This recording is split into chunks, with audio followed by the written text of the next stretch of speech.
Hello students, हमारा जो second part है वो क्या है कि जैसे f इंटू जी फंक्शन क्या है r टू r होगा, h फंक्शन क्या r टू r होगा।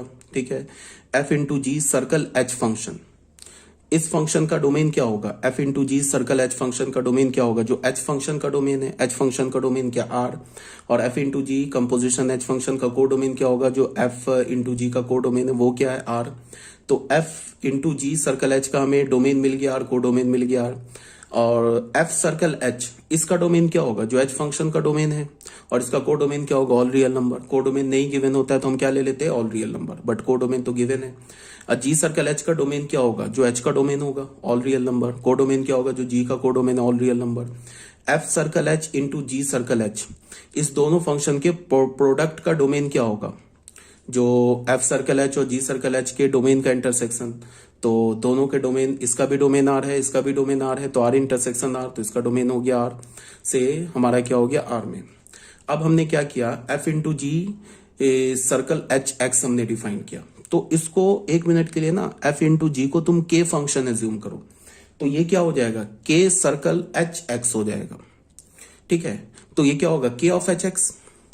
तो इसको हम लिख सकते हैं ना, अब यहां पे देखो क्या है, f into G H X है, तो इसको हम लिख सकते हैं ना f of H x into G of H X. ये लिखा हुआ है ना, अगर मान लो ऐसे हमारे पास होता है ना, एच एक्स को एक मिनट के लिए तुम x देखो, तो ऐसे लिखा होता है ना f into G X, product of function से f इंटू जी एक्स को हम क्या लिख सकते हैं, F X into G X लिखते हैं ना, प्रोडक्ट ऑफ फंक्शन से।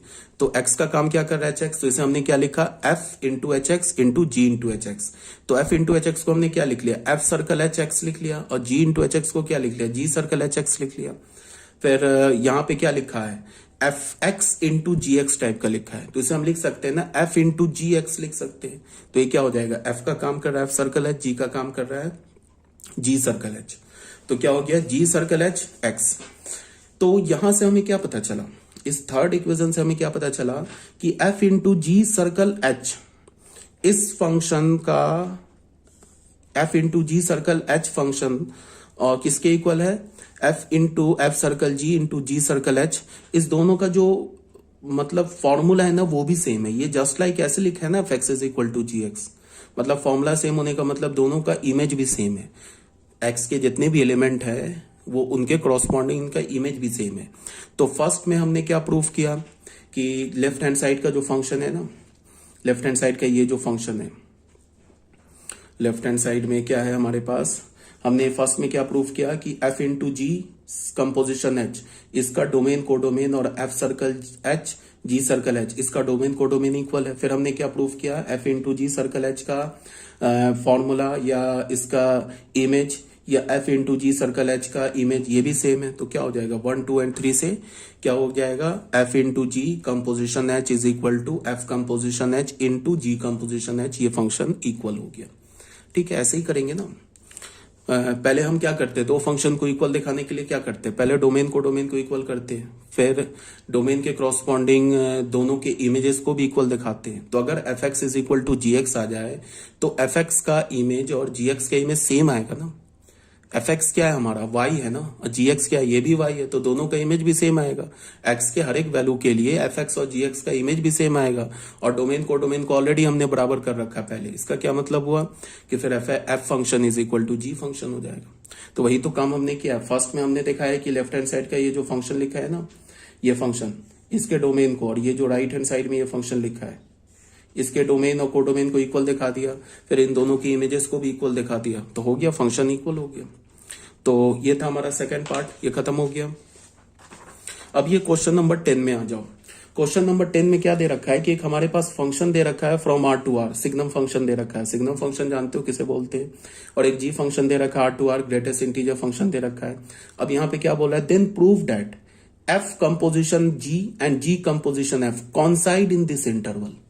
अब ये देखो, ये एनसीईआरटी का ये क्वेश्चन नहीं है, मे बी शायद 2-3 साल पुराना जो पहले वाला एडिशन होगा एनसीईआरटी का, उसमें ये क्वेश्चन होगा। मैंने लिख दिया एनसीईआरटी का, बट ये क्वेश्चन एनसीईआरटी का थोड़ा डिफरेंट है। चलो मैं दिखा देता हूं तुम्हें एक मिनट के लिए एनसीईआरटी बुक। ये देखो एनसीईआरटी के बुक में ये सेम क्वेश्चन है मिसलेनियस में, बट यहाँ पे क्या बोल रहा है कि फंक्शन, ठीक है। यहां पे बोला है then does F circle ji and ji circle F coincide in 0 to 1। ये पूछ रहा है क्या इसमें कॉन्साइड कर रहा है, ये पूछ रहा है। चलो मैं इसको भी सॉल्व कर दूंगा, इसमें कर रहा है कि नहीं ये पूछ रहा है। यहां पे बोला है कि प्रूफ करो कि इसमें कॉन्साइड कर रहा है, ठीक है। तो दोनों क्वेश्चन डिफरेंट है, बट अगर ये क्वेश्चन देख लोगे तो तुमको ये एनसीईआरटी का भी क्वेश्चन सॉल्व हो जाएगा। कॉन्साइड करने का क्या मतलब है? कॉन्साइड करने का मतलब है कि ये तुमसे बोल रहा है कि ये प्रूफ करो कि ऐसे देखो एफ सर्कल जी और जी सर्कल एफ का डोमेन क्या है, ऑल रियल नंबर। बट तुमसे ये क्या बोल रहा है कि प्रूफ करो कि अगर हम डोमेन को -1, 0 लेते हैं, एफ सर्कल जी और जी सर्कल एफ के डोमेन को अगर -1, 0 लेते हैं, तो इस डोमेन पर एफ सर्कल जी और जी सर्कल एफ कॉन्साइड करेगा, मतलब इक्वल होगा, ठीक है। तो देखो clearly F circle G G circle F is defined from R to R. ये तो आर टू आर डिफाइंड है, क्यों? बिकॉज एफ का भी डोमेन को डोमेन आर है, जी का भी डोमेन को डोमेन आर है। तो एफ सर्कल जी और जी सर्कल एफ क्या होगा, आर टू आर पे डिफाइंड होगा। अब हम क्या कर रहे हैं, अब हम बोल रहे हैं कि for any X belongs to -1, 0, हमने कोई भी एक्स लिया इस इंटरवल में, इंक्लूडिंग -1 एक्सक्लूडिंग 0, कोई भी एक्स उठाया। अब हमने एफ सर्कल जी कैलकुलेट किया, तो एफ सर्कल जी को क्या लिख सकते हो, एफ ऑफ जी एक्स की जगह तुम क्या लिख सकते हो, जी एक्स किसके इक्वल है, ग्रेटेस्ट इंटीजर फंक्शन के इक्वल है, तो F of greatest integer function x. अब ग्रेटेस्ट इंटीजर फंक्शन एक्स को तुम क्या लिख सकते हो, अब ये बताओ अगर तुमने कोई भी एक्स लिया -1, 0 के बीच में, तो उसका ग्रेटेस्ट इंटीजर क्या होगा, -1 होगा। तो ग्रेटेस्ट इंटीजर एक्स का वैल्यू क्या हो गया, -1। एफ ऑफ -1, अब -1 क्या हमारा निगेटिव नंबर है, तो निगेटिव नंबर पे जो हमारा सिग्नम फंक्शन क्या होता है, -1। तो एफ ऑफ -1 किसके इक्वल होगा, -1 के इक्वल होगा। तो हमने अभी क्या प्रूव किया कि F circle G X is equal to -1 for all x belongs to -1, 0। इस इंटरवल का हम कोई भी एक्स उठा ले, एफ सर्कल जी एक्स हमें -1 ही मिलेगा। ये अभी हमने प्रूव किया। उसके बाद क्या है कि हमने जी सर्कल एफ एक्स को कैलकुलेट किया, तो इसको हम क्या लिख सकते हैं, g of f x. F x क्या है, एफ एक्स तो हमारा सिग्नम फंक्शन है ना। तो इस इंटरवल में अगर हम कोई भी एक्स उठाए, उसके लिए एफ एक्स क्या देगा, कौन सा वैल्यू देगा, -1। तो ये किसके इक्वल हो गया, जी ऑफ -1। अब जी हमारा कौन सा फंक्शन है, ग्रेटेस्ट इंटीजर फंक्शन है। तो -1 का ग्रेटेस्ट इंटीजर फंक्शन क्या होगा, -1। तो हमें क्या पता चला कि अगर हमने एक्स लिया इन द इंटरवल -1, 0, इन सारे एक्स के लिए एफ सर्कल जी का और जी सर्कल एफ का वैल्यू सेम आ रहा है।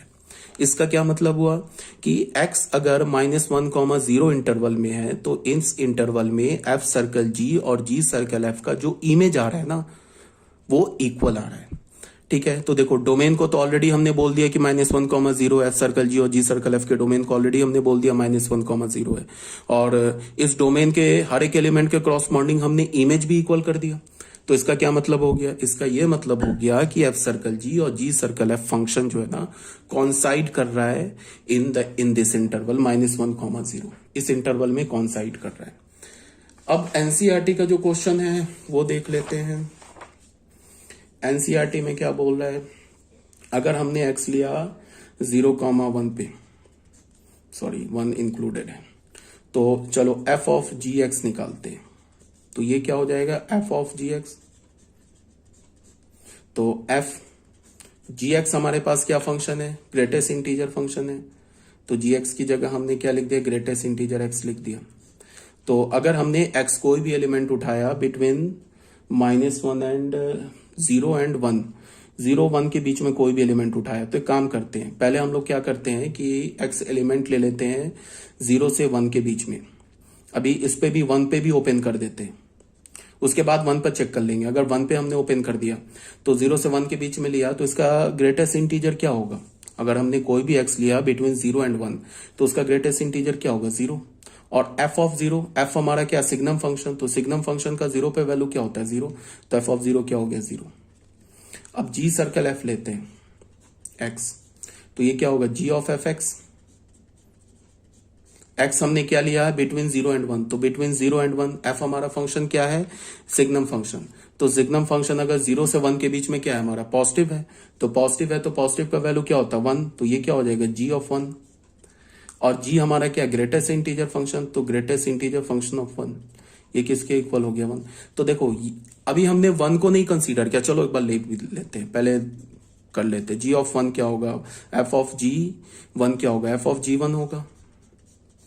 और G1 इसका मतलब g हमारा क्या है, ग्रेटेस्ट इंटीजर फंक्शन है, तो उसका क्या होगा f ऑफ वन पर वैल्यू क्या होगा 1, और g सर्कल f1, तो इसको हम क्या बोलेंगे, g ऑफ f1, फंक्शन का वैल्यू 1 पे, f हमारा फंक्शन क्या है, f हमारा है सिग्नम फंक्शन, तो उसका वैल्यू 1 पर क्या होगा 1, और g 1 पर वैल्यू क्या होगा 1। तो देखो f सर्कल g का और g सर्कल f का 1 पर वैल्यू तो सेम आ रहा है, लेकिन 0 से 1 के बीच में f सर्कल g और g सर्कल f का वैल्यू डिफरेंट आ रहा है। तो अगर डोमेन के किसी भी एक एलिमेंट के लिए अगर f और g के फंक्शन का वैल्यू डिफरेंट आ जाए, डिफरेंट इमेज आए कोई भी एक एलिमेंट के लिए, अगर डोमेन में इनफाइनाइट एलिमेंट है, किसी भी एक एलिमेंट के लिए, किसी भी एक x के लिए अगर f और g के डिफरेंट वैल्यू आ जाए, तो फिर वो फंक्शन इक्वल नहीं हो सकता है ना।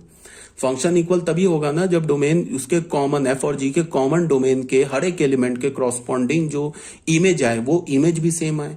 देखो 1 पर इमेज सेम आ रहा है, बट इनफाइनाइट वैल्यू है ना 0 से 1 के बीच में, जिस पर इमेज सेम नहीं आ रहा है। इसका क्या मतलब हुआ कि f circle g and g circle f does not coincide in x belongs to 0,1, इस पे वो कॉन्साइड नहीं कर रहा है। ठीक है, अगर 1 पर वैल्यू सेम आ रहा है बट 0 से 1 के बीच में इनफाइनाइट रियल नंबर है जिस पर वैल्यू सेम नहीं आ रहा है, तो ये नहीं कॉन्साइड करे। ये क्वेश्चन एनसीईआरटी का था और ये भी तुम एज एनसीईआरटी मान के इसको सॉल्व कर सकते हो, इसमें कॉन्साइड कर रहा है। ठीक है, ये तो हो गया हमारा क्वेश्चन नंबर 10। अब आ जाओ बच्चों क्वेश्चन नंबर 11 में। क्वेश्चन नंबर 11 में क्या बोल रहा है कि लेट हमारे पास एक फंक्शन दे रखा है, फंक्शन का सेट ए दे रखा है। सेट ए में क्या बोल रहा है, the set of all real number such that x क्या होगा 0 से 1 के बीच में होगा, इंक्लूडिंग 0 इंक्लूडिंग 1। एक सेट ए दे रखा है। ठीक है, एक हमने फंक्शन डिफाइन किया from set A to set A. ठीक है, is defined as F x को हमने क्या बोला, एक्स के इक्वल होगा जब एक्स रैशनल नंबर होगा, 1 माइनस एक्स के इक्वल होगा जब एक्स इरैशनल नंबर होगा। Then prove that f circle f x is equal to x for all x belongs to A. कहने का यह मतलब है कि ये प्रूव करो कि एफ कंपोजिशन एफ या एफ सर्कल एफ जो फंक्शन है एक आइडेंटिटी फंक्शन है सेट ए में। ठीक है, बिकॉज एफ सर्कल एफ का जो डोमेन होगा वो भी ए होगा, को डोमेन होगा वो भी ए होगा। अब फिर क्या बोला, एफ सर्कल एफ को, एफ सर्कल एफ एक्स को एक्स के इक्वल प्रूफ करो। इसका क्या मतलब हो गया कि एफ सर्कल एफ एक्स जो है एक आइडेंटिटी फंक्शन है सेट ए में, ये प्रूफ करने के लिए बोल रहा है। फंक्शन कैसे डिफाइन किया है, फंक्शन में बोला है कि एफ एक्स एक्स के इक्वल होगा जब एक्स रैशनल नंबर होगा, एफ एक्स 1 माइनस एक्स के इक्वल होगा जब एक्स इरैशनल नंबर होगा। तो ये प्रूफ करो। तो देखो हमने प्रूफ शुरू किया, हमने क्या बोला कि लेट एक्स बिलोंग्स टू ए। अगर हमने एक्स का कोई भी रैंडम एलिमेंट उठाया, तो एक्स का कोई रैंडम एलिमेंट उठाया तो वो एक्स क्या हो सकता है, या तो रैशनल हो सकता है या तो इरैशनल हो सकता है। यही दो पॉसिबिलिटी है, तीसरा कोई नंबर तो हो नहीं सकता है। तो x belongs to A, then इधर एक्स इज रैशनल और x is irrational. So 2 cases arise, 2 case आ गए। पहला केस में हमने क्या बोला, एक्स को रैशनल बोला। In this case we have F x is equal to X हो जाएगा। अगर एक्स रैशनल है तो एफ एक्स का वैल्यू एफ क्या हो जाएगा, एक्स हो जाएगा। एफ कंपोजिशन एफ एक्स क्या होगा, वो होगा एफ ऑफ एफ एक्स। अब एफ एक्स की जगह क्या डालेंगे, एक्स डालेंगे। एक्स को हमने रैशनल बोल रखा है तो एफ एक्स किसके इक्वल है, एक्स के इक्वल है, तो एफ एक्स की जगह एक्स डालेंगे तो ये एफ एक्स आ गया। फिर एफ एक्स क्या हो जाएगा, एक्स हो जाएगा। तो ये हमने फर्स्ट मान लिया। ठीक है, अब सेकेंड केस में एक्स को रैशनल बोला। अच्छा, ऑब्वियस ये बात है कि जब हम एफ कंपोजिशन एफ लेंगे ना तो वो हमारा ए टू ए ही होगा, सेट ए से सेट ए में होगा। बिकॉज एफ सेट हमारा क्या है, सेट ए से सेट ए में है, तो एफ कंपोजिशन एफ क्या होगा, सेट ए से ए में होगा। हमने क्या बोला, X belongs to rational number. अगर हमारा एक्स रैशनल नंबर है, in this case we have F x का वैल्यू क्या हो जाएगा, 1 माइनस एक्स हो जाएगा। अगर एक्स इरैशनल नंबर है, सॉरी रैशनल नहीं इरैशनल नंबर, तो एफ एक्स का वैल्यू क्या हो जाएगा, 1 माइनस एक्स। अब अगर मैंने बोला एफ कंपोजिशन एफ एक्स, तो ये क्या हो जाएगा, फिर वही एफ ऑफ एफ एक्स। अब एफ एक्स हमारा ये एक्स जो है इरैशनल है, तो एफ एक्स की वैल्यू क्या होगी, 1 minus x. Because x is irrational तो एफ एक्स क्या है, 1 माइनस एक्स है। अब ये अगर मान लो किसी भी इरैशनल नंबर में अगर तुम इरैशनल नंबर का निगेटिव ले लो तो भी इरैशनल होगा।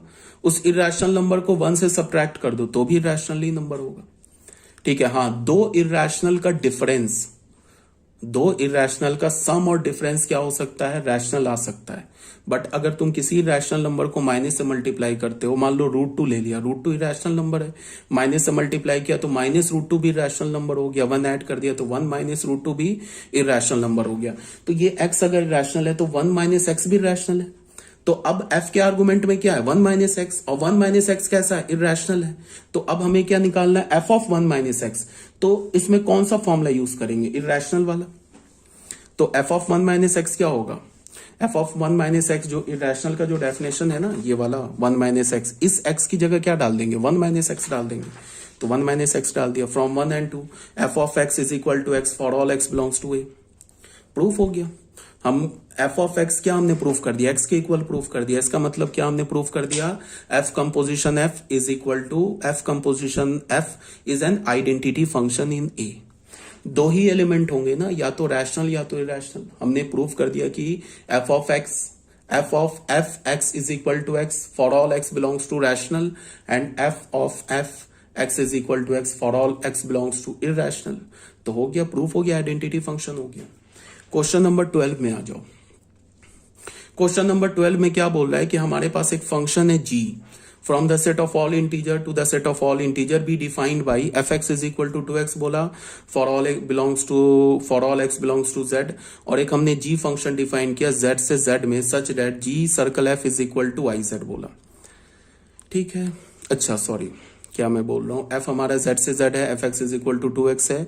और एक हमें फाइंड बोल रहा है, g फंक्शन निकालने के लिए बोल रहा है z से z में, such that g circle f is equal to iz। ये इस टाइप का क्वेश्चन तो किया हमने सॉल्व, ये तो सेम है। f फंक्शन हमारा z से z में defined, fx is equal to 2x है। g सर्कल f जो होगा वो देख लो, g भी z से z में डिफाइंड है, तो g सर्कल f भी होगा हमारा z से z में डिफाइंड होगा। क्वेश्चन में क्या बोल रहा है कि g सर्कल f को आइडेंटिटी फंक्शन में मतलब g सर्कल f किसके इक्वल है, आइडेंटिटी फंक्शन के इक्वल है। तो g सर्कल fx क्या होगा, आइडेंटिटी फंक्शन इन zx होगा, यही होगा ना। तो g सर्कल fx को क्या लिख सकते हैं, g of fx, identity function in z को क्या हम लिख सकते हैं, x लिख सकते हैं। तो यहां से fx का वैल्यू क्या हमारे पास 2x है, इज इक्वल टू x होगा। अब हमें तो g फंक्शन चाहिए ना, बोल रहा है ना g फंक्शन निकालो। तो g फंक्शन का भी आर्गुमेंट क्या 2x है। तो यहाँ पे हमने, अब हमें g फंक्शन चाहिए, gx चाहिए। तो ऑब्वियस ये बात है, x को किससे रिप्लेस करेंगे, x/2 से। तो रिप्लेस कर दिया x को x/2 से। तो लेफ्ट हैंड साइड में आर्गुमेंट में क्या, तो राइट हैंड साइड भी x किससे रिप्लेस हो जाएगा, x/2 से। तो gx क्या हो गया, x/2 for all x belongs to z। तो ये gx फंक्शन आ गया। ये g फंक्शन का डोमेन क्या है, set of all integer. g function का कोडोमेन क्या है, सेट ऑफ ऑल इंटीजर। और gx हमने फंक्शन क्या निकाला, gx is equal to x/2 for all x belongs to z। तो ये भी हो गया। अब बच्चों आ जाओ क्वेश्चन नंबर 13 में। क्वेश्चन नंबर 13 में क्या बोल रहा है, इसको ध्यान से देखो। क्वेश्चन नंबर 13 में बोल रहा है कि हमारे पास एक फंक्शन है, from the set of all integer to the set of all integer be defined by. हमने फंक्शन को कैसे डिफाइन किया, f of n is equal to 3n बोला, for all n belongs to z। और एक g function define किया z to z, ये भी सेट ऑफ ऑल इंटीजर से सेट ऑफ ऑल इंटीजर में डिफाइन किया, be defined by. g of n किसके इक्वल होगा, n/3 के इक्वल होगा। कब होगा, if n is a multiple of 3। अगर n 3 का मल्टीपल है तो g ऑफ n n/3 के इक्वल होगा।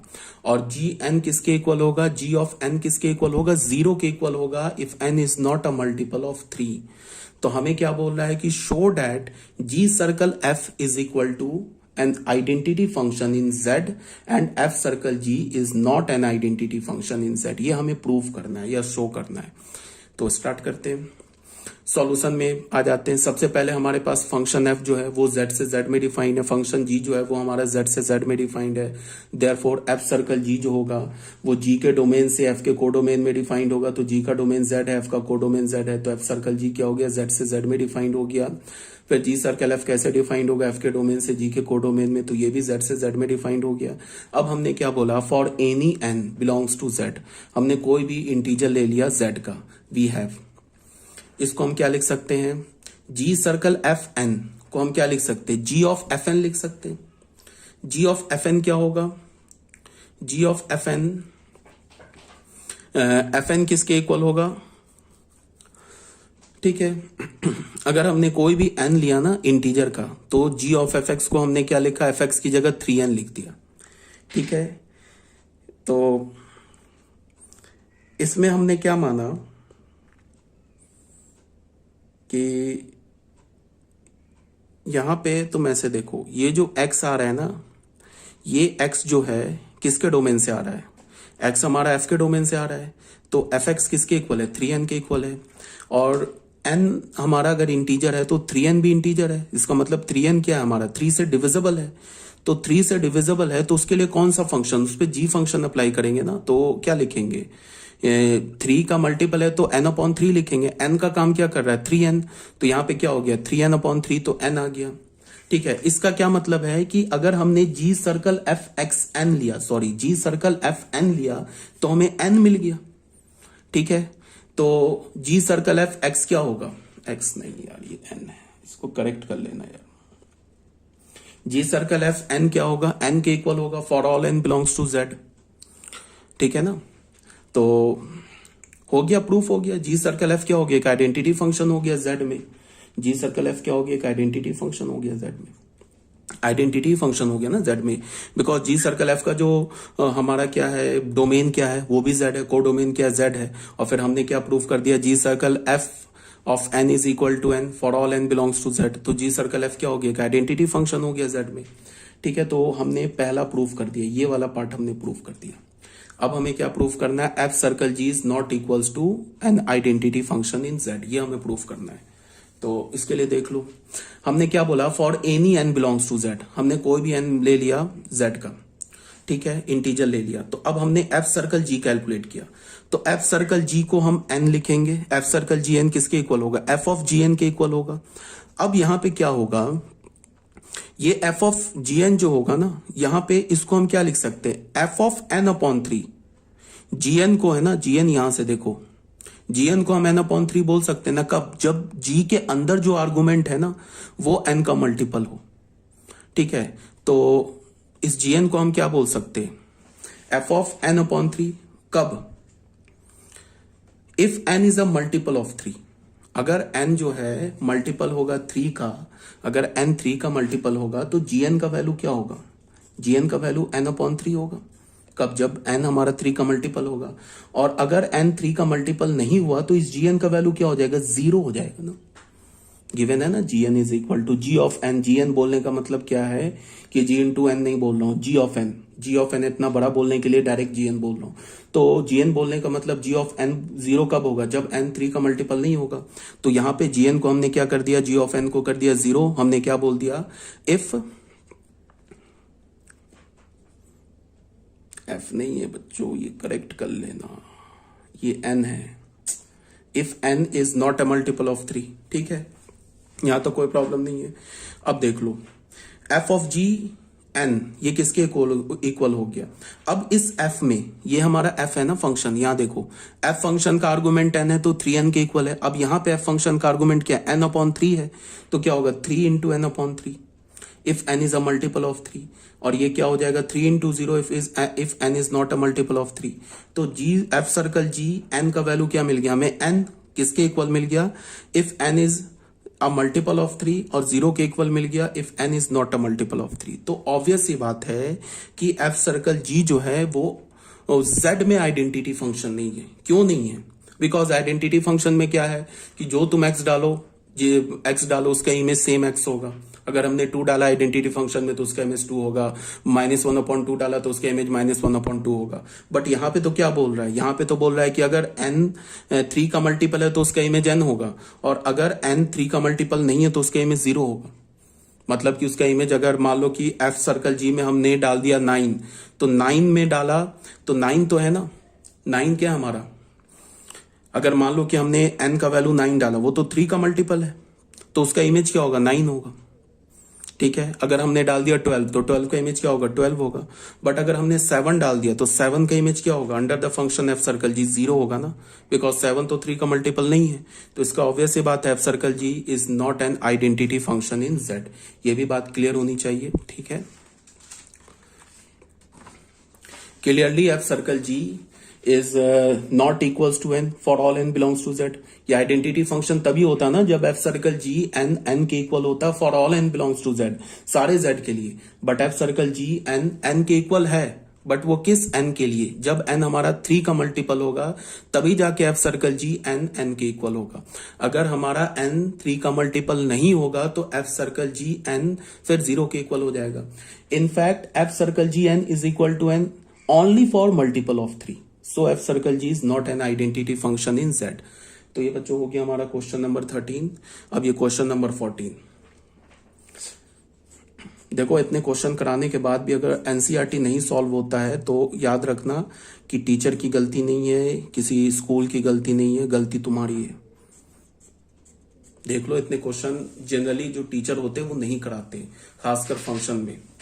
मैं बोल रहा हूँ मोर देन 90% में देखना, इतने क्वेश्चन नहीं कराते। आप लोगों को क्वेश्चन इसलिए कराया जा रहा है, डिफरेंट वैरायटी के क्वेश्चन कराए जा रहे हैं कि आप कम से कम एटलीस्ट, अभी तो बोर्ड का चल रहा है ना फंक्शन, एटलीस्ट ये जो फंक्शन चैप्टर है ना एनसीईआरटी से सॉल्व कर लो एक एक क्वेश्चन। अब हमारे पास क्वेश्चन नंबर 14 में देख लो, हमारे पास एक फंक्शन दे रखा है R2R, be a function given by f x is equal to x plus b, एक लीनियर फंक्शन दे रखा है for all x belongs to r. Find the constant a and b such that f of f is equal to identity function in r. बोला है कि a और b constant निकालो such that f of f क्या है हमारा, एक identity function है, set of all real number में है, तो ए और बी का वैल्यू निकालो। तो कोई बात नहीं है। तो एफ फंक्शन क्या हमारा R2R है, एफ एक्स क्या डिफाइन किया एक्स प्लस बी, तो ऑब्वियस ही बात है एफ कंपोजिशन एफ क्या होगा, ये भी R2R होगा। ठीक है, एफ ऑफ एफ एक्स क्या होगा, एक्स के इक्वल है। अगर हमने एफ ऑफ एफ को आइडेंटिटी फंक्शन आर में, तो इसका क्या मतलब होगा कि f of f x x के इक्वल होगा। ये आइडेंटिटी फंक्शन में आर में for all x belongs to are, तो इसको हम कैसे लिख सकते हैं, F of f x is equal to x, f x का वैल्यू एक्स प्लस बी। अब ये ए लिखा हुआ है, अब फंक्शन एफ के आर्गुमेंट में क्या लिखा है एक्स प्लस बी, एफ क्या हमारा इक्वल है ए एक्स प्लस बी के, तो इसका मतलब है f of a x plus b क्या होगा, इसमें एफ एक्स की जगह एक्स प्लस बी डाल दो। ठीक है, तो यहाँ क्या हो गया a into x plus b is equal to x for all x belongs to are. तो इसको हमने मल्टीप्लाई करके ये सॉल्व कर लिया, ये सॉल्व कर लिया। अब देखो क्या है कि ये जो लेफ्ट हैंड साइड में लिखा है ना, ये एक आइडेंटिटी लिखा हुआ है, एक्स में आइडेंटिटी लिखा है, तो आइडेंटिटी लिखा है तो लेफ्ट हैंड साइड की आइडेंटिटी और राइट हैंड साइड की आइडेंटिटी इक्वल है। तो इक्वल है इसका क्या मतलब है कि ए बी प्लस बी, ये तो कांस्टेंट है ना, ये 0 होगा। ठीक है, 0 को तुम लिख सकते हो ना, ऐसे करके लिख सकते हो ना, राइट हैंड साइड में 0 को लिख सकते हो ना, 0 इंटू एक्स प्लस 0। इसका मतलब कि यहां से x का कॉफिशिएंट क्या है 0, यहां x का कॉफिशिएंट क्या है a² - 1, यहां कांस्टेंट टर्म क्या है ab प्लस बी, यहां कांस्टेंट टर्म क्या है 0। तो इसका क्या मतलब हुआ a² - 1 0 के इक्वल होगा, ab प्लस बी 0 के इक्वल होगा। ठीक है, अगर आइडेंटिटी है तो हम इसको कॉफिशिएंट को इक्वेट कर सकते हैं ना बोथ साइड से। तो a² 1 के इक्वल हो गया, ab प्लस बी 0 के इक्वल हो गया, a के 2 वैल्यूज आ गए। अब हम लोग क्या करेंगे, a का वैल्यू हमने पहले 1 कंसीडर किया, 1 कंसीडर किया तो b का वैल्यू 0 आ गया। तो when a is equal to 1 b is equal to 0, ये 1 सेट ऑफ आंसर आ गया। ऐसा भी हो सकता है कि a का वैल्यू 1 होगा, b का वैल्यू 0 होगा, तो ये सब जो कंडीशन क्वेश्चन में लिखा है ना, ये सेटिस्फाई हो जाएगा। दूसरे केस में क्या हमने बोला कि a का वैल्यू 1 लिया तो फिर b का वैल्यू 0 हो गया, तो ये दूसरा सेट ऑफ आंसर आ गया। When a is equal to 1 और b इज इक्वल टू 0 होगा, तो फिर ये जो हमारे पास क्वेश्चन में कंडीशन दे रखा है वो सेटिस्फाई हो जाएगा, यही पूछ रहा है। तो हमारा पहला आंसर हो गया is equal to 1 b is equal to 0, और दूसरा आंसर हो गया is equal to -1 b is equal to 0। ठीक है, ये हो गया हमारा बच्चों क्वेश्चन नंबर 14 भी। अब आ जाओ क्वेश्चन नंबर 15 में। क्वेश्चन नंबर 15 में क्या है हमारे पास, एफ जी 2 फंक्शन दे रखा है from the set of all real number to all real number be 2 functions defined as. 2 function को हमने डिफाइन किया है, एफ एक्स को बोला mod x plus x and g x को बोला mod x minus x for all x belongs to r. Then find f circle ji and ji circle f. हमें क्या फाइंड आउट करना है, एफ सर्कल जी और जी circle F. तो F x किसके equal है, पहले एफ एक्स मॉड आता है, तो मॉड आने से पहले हमारा कर्तव्य क्या बनता है, जब भी क्वेश्चन में मॉड है तो पहले तो क्वेश्चन को पढ़ो ही नहीं, पहले मॉड हटा दो, उसके बाद क्वेश्चन पढ़ो कि अब आगे क्या करना है। तो एफ एक्स क्या लिखा है, मॉड एक्स प्लस एक्स, तो मॉड हटा दिया। मॉड कैसे हटाते हैं, एक बार x को ग्रेटर देन इक्वल्स टू 0 बोल दिया, एक बार x को लेस देन 0 बोल दिया, मॉड हटा दिया। x को ग्रेटर देन 0 बोला तो हमारे पास फंक्शन क्या आ गया, fx is equal to 2x when x is greater than equals to 0, और जब x को लेस देन 0 बोला तो fx का वैल्यू 0 आ गया when x is less than 0। अब gx पर आते हैं, gx में भी वही काम किया, एक बार x को ग्रेटर देन 0 बोला, एक बार लेस देन 0 बोला, तो हमारे पास फंक्शन क्या आ गया, gx is equal to 0 when x is greater than equals to 0 and gx is equal to -2x when x is less than 0। अब यहां पे क्लियरली अब बताओ f फंक्शन का रेंज क्या है, f फंक्शन का तुम रेंज देखो f फंक्शन जो है ना, अब मान लो कि अगर डोमेन क्या पहले f फंक्शन का, डोमेन हमारे पास f फंक्शन का जो है वो है ऑल रियल नंबर। देखो x हमारा greater than equals to 0, x less than 0, तो सारे पॉजिटिव रियल नंबर कंसीडर हो गए, सारे निगेटिव रियल नंबर कंसीडर हो गए, 0 भी आ गया। तो रेंज ये डोमेन क्या हो गया f फंक्शन का, डोमेन हो गया f फंक्शन का ऑल रियल नंबर। अब fx फंक्शन का रेंज क्या है, fx फंक्शन का रेंज है, तुम ऐसे देखो, अगर तुम x का वैल्यू 0 डालोगे तो 0 मिल जाएगा, और अगर तुम x का वैल्यू पॉजिटिव डालोगे ना 0 पे, देखो यहां पे भी 0 मिल रहा है, यहां पे भी 0 मिल रहा है, और x का वैल्यू अगर तुम पॉजिटिव डालोगे तो fx का वैल्यू भी क्या मिलेगा, में पॉजिटिव मिलेगा ना। अगर तुम्हें नहीं समझ में आया ये बात तो तुम एक काम करो, ग्राफ जो होता है इसका सबसे बढ़िया तरीका होता है, fx का तुम कर्व ही ड्रॉ कर लो, ये कुछ नहीं लिखा है,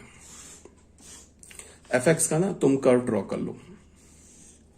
fx क्या बोल रहा है, fx बोल रहा है ना 2x के इक्वल है, ये हमारा x हो गया तो 2x इससे ऊपर हो गया,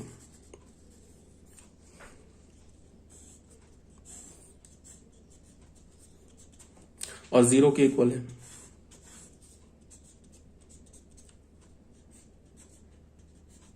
ये हो गया ना y is equal to 2x, ये हो गया y is equal to x, ये हो गया 0।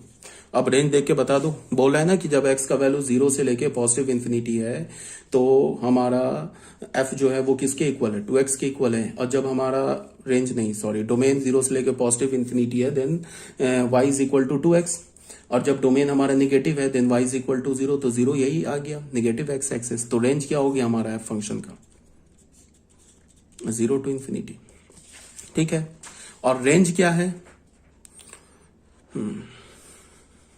जी फंक्शन का रेंज क्या है ये देख लो, -∞ टू 0। अब बताओ रेंज जो f फंक्शन का जो रेंज है डोमेन जी का क्या है, डोमेन जी का तो ऑल रियल नंबर है, तो रेंज जो है ना f फंक्शन का वो जी फंक्शन के डोमेन का सबसेट हो गया, तो जी सर्कल f डिफाइंड हो गया। जब भी हमें कंपोजिशन लेना होता है ना दो फंक्शन का, तो हम हमेशा क्या करते हैं कि अगर हमें जी सर्कल f, अगर एफ जी दोनों आर से आर में तब तो कोई प्रॉब्लम नहीं है, जी सर्कल एफ भी डिफाइंड होगा, एफ सर्कल जी भी डिफाइंड होगा। बट एफ और जी का अगर हमारा डोमेन और कोडोमेन आर की जगह और कुछ दे रखा है तो हम लोग क्या करते हैं, पहले चेक करते हैं, अगर जी सर्कल एफ को हमें चेक करना है ना डिफाइंड है, तो पहले जी सर्कल एफ, तो एफ के रेंज को जी के डोमेन का सबसेट देखना होगा, और फिर अगर एफ सर्कल जी देखना है तो जी के रेंज को एफ के डोमेन का सबसेट देखना होगा। बट अगर तुम बोलोगे कि एफ और जी दोनों आर टू आर डिफाइंड था तो फिर आपने ये रेंज वेंज क्यों चेक किया, तो ये ऑब्वियस ही बात था, इक्वल था, तो हाँ ठीक था। बट इससे क्या हो गया, तुम्हें थोड़ा रेंज का आइडिया पता चल गया ना।